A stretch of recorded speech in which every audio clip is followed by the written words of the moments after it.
The Kayfabe Crunch is kept sane thanks to Life Wellness Counseling.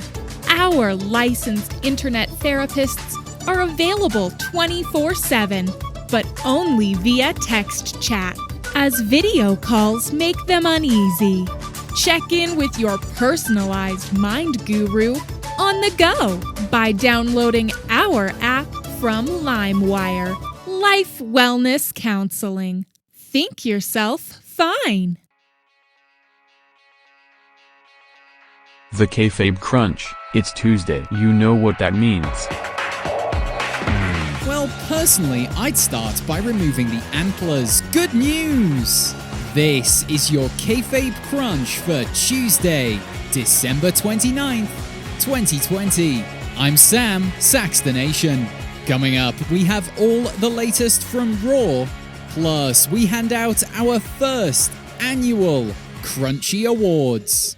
But first, on this day in grappling history, in 1985, the NWA and AWA co-presented an event named Star Wars, at which Stan Hansen faced Obi-Wan Kenobi in the main event, and Ric Flair fought Yoda in a Dagobah disagreement to a no contest. And in 1998, Mankind won the WWF Championship on Raw. Really, that was in 98? And what, that put butts in seats, did it? Oh, it did? Well, fair enough. Thanks for flying this fact-based airline. Fasten your seatbelts and order a tall glass of data. And now, let's get on with the Penultimate-Punch news.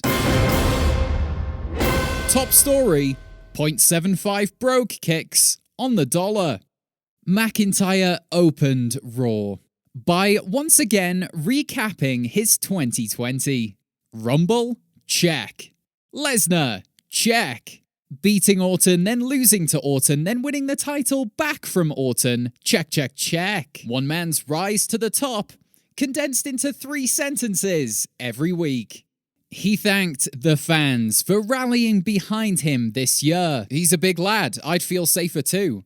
And reminded everyone that some former legends will be appearing next week. Hang on, former legends? Not former superstars or current legends. Former legends, as in the sentence, Hulk Hogan is a former legend and Ric Flair should be the poster child of the 80s. Sheamus then arrived on the scene to explain his actions from last week. He claimed he kept his promise to not attack Keith Lee during the match, and instead waited for the bell to ring at the end of the match, doing absolutely nothing for the crafty Irish bastard stereotype. The Celtic Warrior tried to sell the champ on the idea of them going one-on-one next week. He pitched it as a moment they'd thought about together for 15 years. The Celtic Connection, headlining a show for the WWE Championship. Yes, against all odds, McMahon is minutes away from making a WWE title match that doesn't involve a single American. However, Keith Lee, an American, entered the arena to remind Sheamus that he must first beat him.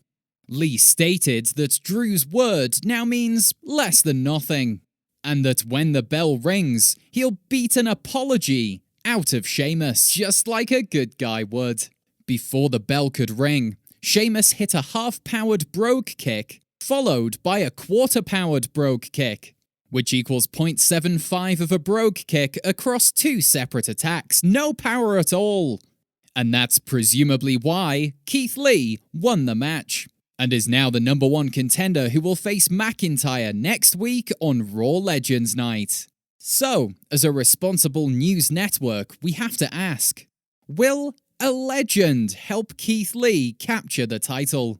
Unless it's Carlito or Alicia Fox, colour me disinterested, which is sort of a deep maroon. Now it's time for your fast count, the championship win in the festive season of news. Angel Garza suggests he plans to flirt with the Raw legends next week. Hulk Hogan, JBL, and Michael Hayes decide to stay home. The Miz has his Money in the Bank contract returned due to a technicality. Sources say this televisual represented act of finding a loophole in the legal system is the closest Donald Trump will ever come to winning the election. Alexa Bliss demands that Randy Orton set her on fire in the middle of the ring on national television. I've seen weirder fetishes. Ricochet loses to Ali but refuses to join Retribution. He first has several demands. The name must be changed to Ricktribution, uniform to be replaced with Puma print, and for the audience to understand, it's a collective of talented wrestlers who just need time to find themselves. Retribution for life. Nia Jax, Lashley, and Daniel Bryan declare themselves for the Royal Rumble match. Jax isn't aware that the women's match hasn't been announced yet. As we saw in 2019, she just likes to get involved. Riddle wants to call the team of himself, Hardy, and the New Day the Positively Hard Bros. This would work as a name if it weren't for Hardy being so terribly middle-aged. Charlotte continues to tussle with both Nia Jax and Shayna Baszler, as the rest of the Raw Women's Division wonder when they'll wrestle again. Reports suggest that Elias and Riker were caught vibing backstage. Omos and Styles put a stop to it, but the rampant vibing is expected to continue. And that's your fast count. You've been counted out. Big E Langsyne. I know how to tie a double Windsor, I'm British. Welcome to the first, maybe annual, Crunchy Awards. As the late Gorilla Monsoon once said, you're not no one if you don't not have a Crunchy. I'm wearing a suit and tie, glass of champagne in hand. I'm feeling classy like Freddie Blassie. Ain't no one gonna stop this lassie. Too sassy? Then stand back, or I'll get glassy. Okay, we have a number of prestigious categories to announce live on this pre-recorded podcast. But let's kick things off with a bang, as we award the best act of attempted murder by a wrestler. Here are the nominees. Bray Wyatt for the imprisonment of John Cena inside of his own mind. Sheamus, or possibly Jeff Hardy, depending on who you ask, for the hit and run on Elias. Randy Orton for the casual arson of The Fiend. And Vince McMahon for the removal of independent contractors' ability to earn a second digital income and therefore taking food from their family's table, causing inevitable death. Now it's time to throw things over to Bricayla Spotify for the result. Thanks, Sam. And your winner is...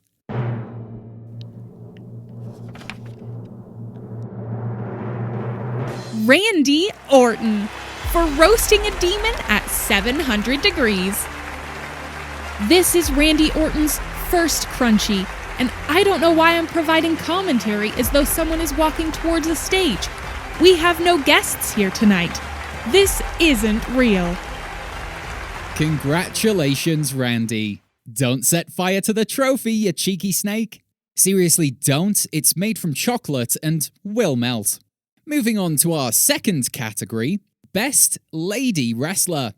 Now, women's wrestling has come so far in the last several years, and we're really so proud of all their little efforts. From the Divas Revolution to the admittedly less sexist, but also with less of a corporate mandate, Women's Evolution. To the point where we can confidently say, backed up by a year of data, that women get 23% of all TV time on Monday Night Raw and a whopping 11% on AEW Dynamite. Wow, what a progressive industry. And we're going to showcase that progression by crowning the best lady wrestler. let's take a look at the lovely nominees. Lacey Evans, for being a real woman and an all-round fabulous lady. Becky Lynch, for achieving the greatest honor known to women, becoming a mother, and also an all-round fabulous lady. Brandy Rhodes, for inventing feminism via AEW heels, and for always being an all-round fabulous lady. And, of course, Stephanie McMahon, for inventing the very concept of women, and for eternally being an all-round fabulous lady. Now over to Bracayla Spotify, another fabulous lady, for the results. Seriously? Are you kidding me? Just be thankful you're presenting an award, Bracayla, or we'll replace you with a competent white man who's good at these things, like Warren Beatty.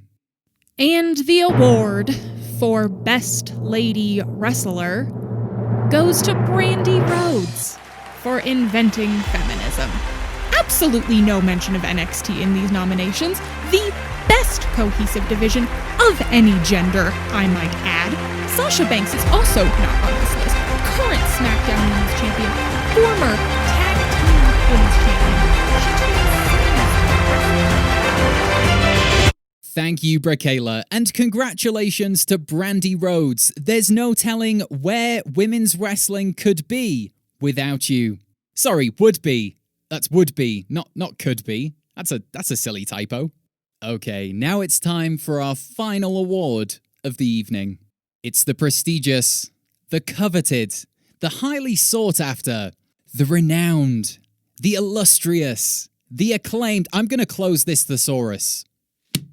It's time to hand out the award for the most newsworthy event of the year. And with bated breath, here are the nominees. Edge returns at the Royal Rumble. Kenny Omega appears on Impact with the AEW Championship. Roman Reigns returns and sides with Paul Heyman. And the novel coronavirus, or COVID-19, for arriving and changing not only the sport of professional wrestling, but our entire way of life. Some strong candidates there. Over to Bracayla for the results. It's obviously COVID-19, Sam. And there you have it! And there's just time to thank Brody Lee for everything he ever gave to this incredible sport of kings.